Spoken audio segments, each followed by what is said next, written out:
yourself to an unfamiliar place. Okay, thank you very much.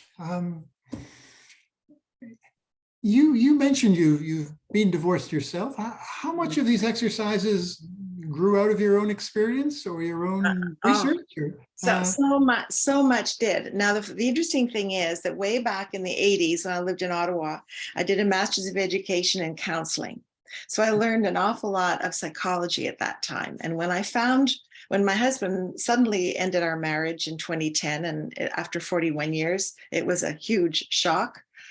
I found myself applying some of those things that I had learned in psychology to myself, like the fact that you have to live your pain. If you don't acknowledge what it is that's causing you angst, sweep it under the carpet, it's going to fester and come back and bite you.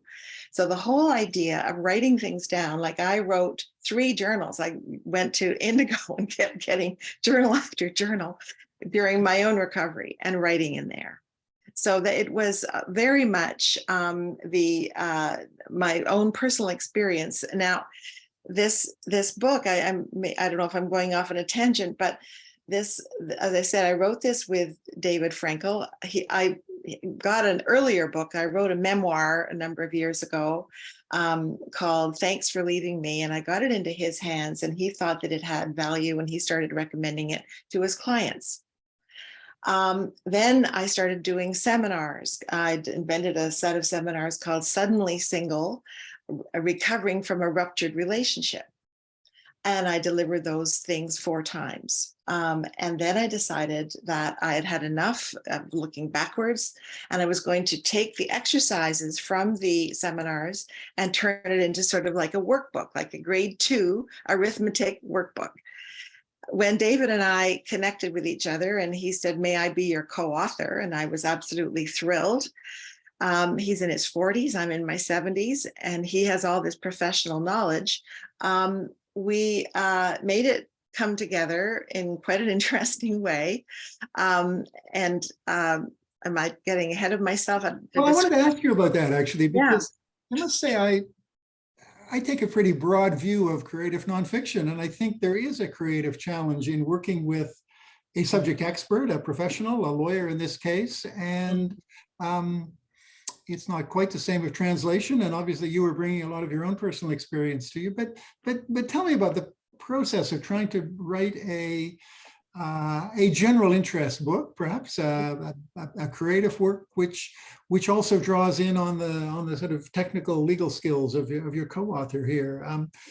Is there a writing challenge you discovered? Oh, definitely.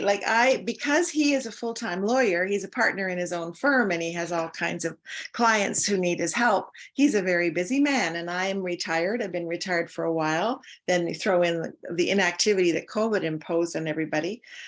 I would write chapter 1. I did there are 5 chapters, and I would do the first draft of each chapter, send it to him. He'd sit on it for a couple of weeks, send it back all marked up with using track changes, and inserting a lot of legalese words like heretofore and nevertheless and however, which really bothered me. So I would take them out, and then he'd have another go and put them back in or whatever. So after several back and forths with each chapter, once we got it into a good place, then we connected with a publishing consultant, and we found ourselves an editor. And the editor really made it come out as though it's written by one person. Because that was her challenge, because we have very different writing styles.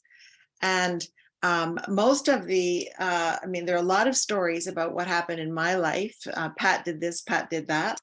Not going into too many details that aren't appropriate, but our beta readers, about 5 of his clients read the first couple of chapters, and they said, "We love the stories. The stories really bring it alive." And so there are lots of stories in there.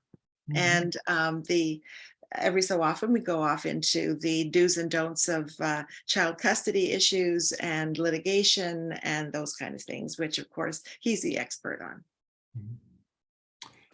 Thank you very much, Pat Butler. Okay. An interesting writing challenge and an interesting a significant lived experience for a lot of people as well. Thank you very much. Yeah, I'm thank going you. to introduce Miriam